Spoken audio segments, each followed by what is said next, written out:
Red టీవీలో మీ వ్యాపార ప్రకటనల కోసం ఈ నంబర్ ని సంప్రదించండి 6281747728. హలో అండి, అందరికీ నమస్తే. ప్రస్తుతం మనం గాంధీ భవన్లో ఉన్నాం. గాంధీ భవన్లో ఇప్పుడు ప్రస్తుతం ఏంటంటే దళిత సామాజిక వర్గం నుంచి ఎస్సీ ఎస్టీలకు ఖచ్చితంగా దాదాపు 12% రిజర్వేషన్ ఉండాలి అని చెప్పేసి సీట్ల విషయంలో కానీ రాజకీయాల్లో కానీ దేంట్లో అయినా కానీ ఈ 12% విషయానికి వచ్చి ఇప్పుడు మనతో పాటు మాట్లాడడానికి అన్న మీ పేరు? గడయాదయ మాదిగ, తెలంగాణ మాదిగ సంక్షేమ సంఘం వ్యవస్థాపక అధ్యక్షుడు. అయితే ఇప్పుడు ఎంత పర్సెంట్, ఇప్పుడు ఈ 12% ఎక్కడెక్కడ కావాలి? ఇప్పుడు తెలంగాణలో 12% మాదిగలు ఉన్నారు. మనకు రాజకీయ రంగంలో 12% అడుగుతున్నాము.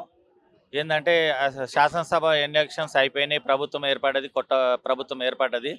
ఇప్పుడు రాబో పార్లమెంటు ఎలక్షన్లో జనాభా నిష్పత్తి ప్రకారము మాదిగలకు 3 పార్లమెంట్ సీట్లు కేటాయించాలి, అందులో 2 రిజర్వ్డ్, 1 జనరల్ సీట్ కేటాయించాలని చెప్పేసి మేము కోరుకుంటున్నాం. అండ్ ఇప్పుడు మీకు ప్రస్తుతం కాంగ్రెస్ ప్రభుత్వం వచ్చినప్పటి నుంచి వెళ్ళి చాలా వరకు చూస్తున్నాం, గ్యారెంటీల విషయంలో కానీ అంటే న్యాయం జరుగుతుందని చెప్పి చాలామంది నమ్ముతారు. మీకు కూడా అంతే నమ్మకం ఉందా? మాకు ఏంటంటే గత ప్రభుత్వము తెలంగాణ ఉద్యమంలో కీలకం పనిచేసిన మాదిగ సామాజిక వర్గం పెద్ద ఎత్తున ఇన్వాల్వ్ అయ్యింది. తెలంగాణ వచ్చే వరకు కొట్లాడిర్రు, ఆడిర్రు, పాడిర్రు, ప్రజా ఉద్యమాలలో పెద్ద ఎత్తున పార్టిసిపేట్ చేశారు. గత 10 సంవత్సరాలుగా దళితులకు కానీ మాదిగలకు కానీ ఎటువంటి ప్రయోజనాలు చేకూర్చలేదు. గత 2 సంవత్సరాల నుంచి దళిత బంధు పేరు మీద సంవత్సరానికి 17,700 కోట్లు బడ్జెట్లో కేటాయించారు. 2 సంవత్సరాలు ఒక్క రూపాయి కూడా, సంవత్సరానికి ఒక్క రూపాయి కూడా విడుదల చేయలేదు. దాని నుంచి చాలామంది మాదిగలు కానీ దళితులు కానీ హట్ అయిపోయారు. పూర్తి వ్యతిరేకంగా టీఆర్ఎస్కు, బీఆర్ఎస్ ప్రభుత్వానికి వ్యతిరేకంగా ఓటు వేయడం వల్ల కాంగ్రెస్ పెద్ద ఎత్తున విజయం సాధించడం జరిగింది. అంటే అంటున్నారు కదా, దళిత బంధుతోనే మేము ఇప్పుడు ట్రాక్టర్ కొనుక్కున్నాము, ఈ బస్సు కొనుక్కున్నాము అని చెప్పేసి ఆ మధ్య చాలా వీడియోలు కానీ వైరల్ అయినాయి అండ్ న్యూస్లో కూడా వచ్చింది. అది కాదంటారా? యాక్చువల్గా ఇది మొత్తం 119 నియోజకవర్గాలు ఉన్నాయి. 119 నియోజకవర్గంలో 118 నియోజకవర్గాలకు ఇచ్చారు. అది 11,800 మందికి మాత్రమే ఇచ్చారు. యాక్చువల్గా ఇవ్వాల్సింది 1,70,000 మందికి ఇవ్వాలి సంవత్సరం. కానీ 2 సంవత్సరాల నుంచి 1,70,000 ప్రతి సంవత్సరం ఇచ్చేది. కానీ అది ఏంటంటే 2 సంవత్సరాల కిందిది. అది 21 సంవత్సరం పైలట్ ప్రాజెక్టుగా ఒక నియోజకవర్గానికి 100 మందికి మాత్రమే ఇచ్చారు. ఆ తర్వాత ఒక నియోజకవర్గానికి 1,500 మంది చొప్పున ఇవ్వాల్సి ఉండే. అది గ్రామానికి ఒక 25 వరకు వచ్చే అవకాశం ఉండే, 25 నుంచి 30 మందికి. ఇది పైలట్ ప్రాజెక్టుగా నియోజకవర్గంలో 1-2 మండలాలను ఎన్నుకొని అక్కడ మాత్రమే ఇచ్చారు, కానీ ఎక్కడ ఇవ్వలేదు. అది పూర్తిగా ద్రోహం చేయడం జరిగింది. అండ్ ఇప్పుడు మనము నిన్నటి వరకు ఒక న్యూస్ బాగా వచ్చింది, మీరు చూసే ఉంటారు వార్తల్లో.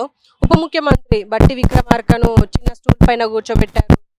దానిపైన సోషల్ మీడియాలో ఏంటి వచ్చిందంటే దళిత ఉప ముఖ్యమంత్రి కాబట్టి అలా చేశారు అని ఆర్ఎస్ ప్రవీణ్ కుమార్ అంటారు.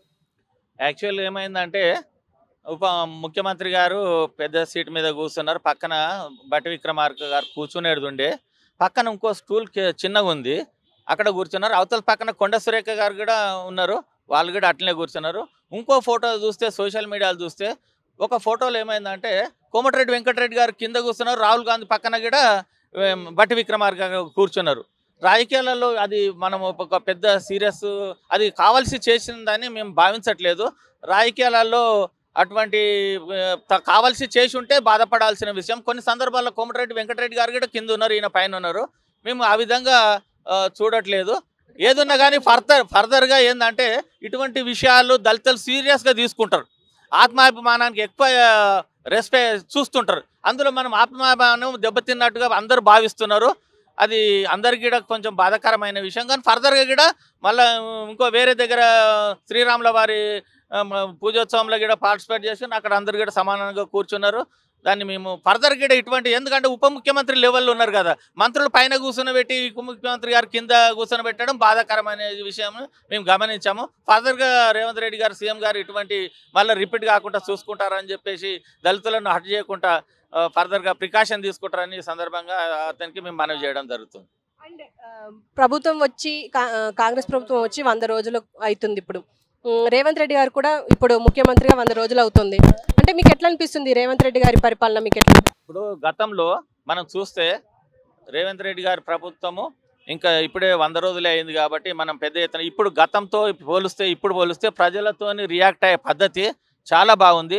ఇంతకుముందు ప్రగతి భవన్లో ఎమ్మెల్యేలు కూడా గేట్ దాటి లోపలికి పరిస్థితి. చాలామంది ఎమ్మెల్యేలు మేము దళిత సంఘాల నాయకులుగా మేము వాళ్ళ దగ్గర ప్రస్తావించినప్పుడు మన సమస్యల మీద దళిత బంధు నిధులు విడుదల కావట్లేదు, సెల్ఫ్ ఎంప్లాయ్మెంట్ నిధులు విడుదల కావట్లేదు, సప్లాన్ నిధులు కూడా డైవర్ట్ అవుతున్నాయి, వీటి మీద మీరు ఎందుకు స్పందించట్లేదు అని మేము గతంలో ప్రశ్నించినప్పుడు మా దళితులకు సంబంధించిన ఎమ్మెల్యేలు ఏం చెప్పారంటే, మనకు సీఎం గారు అపాయింట్మెంట్ ఇవ్వట్లేదు, మన సమస్యలు ప్రస్తావించడం తర్వాత మాకు అపాయింట్మెంట్ ఇస్తే కదా మేము వాడు పోయి రిప్రజెంట్ చేసేది అడిగేది. కానీ దానితో పోలిస్తే ఇప్పుడు ఏమైందంటే ప్రగతి భవన్లకు కానీ సెక్రటరియట్లకు కానీ ప్రజలందరికీ కూడా విజిట్ చేసుకునేది సమస్యలను చెప్పుకునే అవకాశం రేవంత్ రెడ్డి గారు కల్పించారు. ఇంకా చూద్దాం, ఇప్పుడే కదా ప్రభుత్వం ఏర్పడ్డది. గత 10 సంవత్సరాల నుంచి మేము చాలా అణిచివేతను అనుభవించినాము, వివక్షను అనుభవించినాము, ఆర్థికంగా చాలా నష్టపోయినాం. రేవంత్ రెడ్డి గారి ప్రభుత్వం ఇప్పుడే వచ్చింది కదా, అందుకొరకే మేము వేచి చూసే ధోరణిలో ఉన్నాము. మళ్ళీ మీద అయితే గత ప్రభుత్వం ఏదైతే మాకు నిధులను విడుదల చేయడంలో అలసత్వం ప్రదర్శించిందో రేవంత్ రెడ్డి గారి ప్రభుత్వం అట్లా చేయదని మేము భావిస్తున్నాము. ఒకవేళ చేస్తే మేము మా సమస్యలను ప్రభుత్వం దృష్టికి తీసుకుపోయే విధంగా మా ఉద్యమాలు ఖచ్చితంగా చేస్తామని మేము ఈ సందర్భంగా తెలియజేయడం జరుగుతుంది. అండ్ ఇప్పుడు మనం కేటీఆర్ విషయానికి వస్తే కేటీఆర్ గారు ఒక మాట అంటున్నారు, ఈ ఆంధ్ర వాళ్ళ బూట్లు నాకి పైకొచ్చిండు రేవంత్ రెడ్డి, ఆయనకు మాట్లాడటమే రాదు అని చెప్పేసి అన్నారు. మీరు యాక్సెప్ట్ చేస్తారా ఈ విషయాన్ని? మేము ఇటువంటి విషయాలను మేము యాక్సెప్ట్ చేయము. ఎందుకంటే రాజకీయాల్లో కాలానుగుణంగా రాజకీయ నాయకులు వాళ్ళ వ్యవహార శైలి కానీ వాళ్ళ గ్రోత్ కొరానికి పార్టీలు మారడం జరుగుతుంది.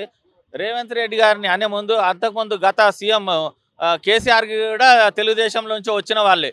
అట్లా అంటే మన ముందే ఆయన నాకి ఈయనకు అవకాశం ఇచ్చిండు అనుకోవాలి మనం. కానీ అది అటువంటి చిల్లర మల్లర మాటలు మాట్లాడడం వల్ల ప్రజలకు ఎటువంటి ఉపయోగం లేదు. వాళ్ళు మాట్లాడే వాళ్ళు వాళ్ళ క్యారెక్టర్ను వాళ్ళు దిగజార్చుకున్న వాళ్ళు అవుతారు, కానీ మిగతా ఏ విషయం కాదని చెప్పి సందర్భం తెలియజేస్తున్నాం. ఓకే అండి, thank you very much. So చూశారు కదా, ఇక్కడ మెమొరాండం ఇచ్చారు. అయితే మరి వీళ్ళకి ఎలాంటి ఫలితం వస్తుందో అని చెప్పి మనం ముందు చూద్దాం.